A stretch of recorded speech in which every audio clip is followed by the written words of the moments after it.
बहरवा बड़ी तंग कर जाते देवरवा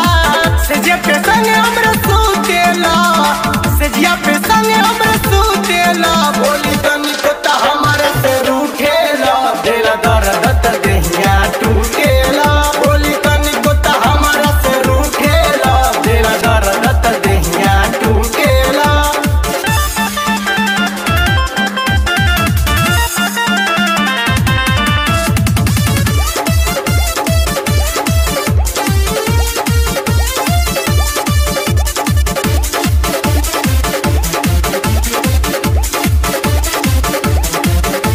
बम्बई में बारा सैया घर